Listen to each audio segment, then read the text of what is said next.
What keeps President Barack Obama's national security team up at night? It's all laid out in the administration's new National Security Strategy document released by the White House on Friday, which lays out the administration's foreign policy priorities. There are no major policy announcements in the 29-page report. Terrorists, Russian aggression in eastern Ukraine, and hackers are all cited as threats in the president's strategy.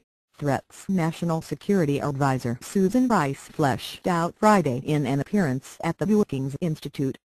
In the wake of ISIS's potentially dubious claims that American hostage Kayla Mueller was killed in a coalition airstrike, Rice denounced the militant group and reaffirmed the U.S.'s commitment to degrade and ultimately defeat ISIS.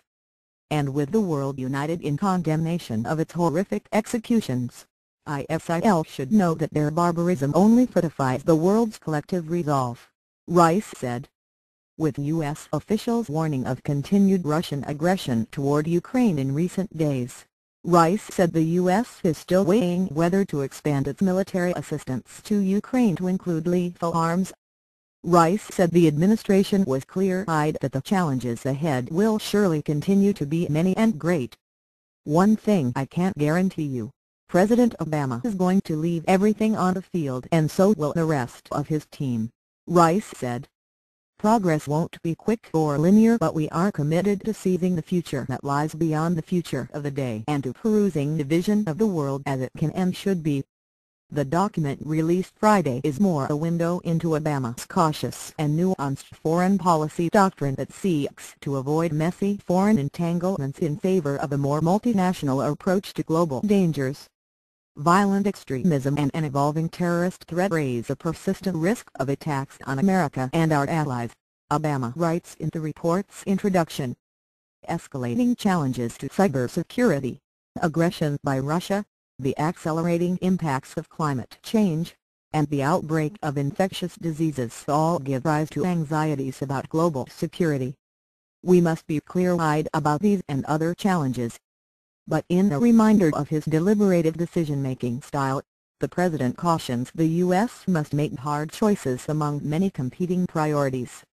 "We must always resist the overreach that comes when we make decisions based upon fear. Moreover, we must recognize that a smart national security strategy does not rely solely on military power," Obama states.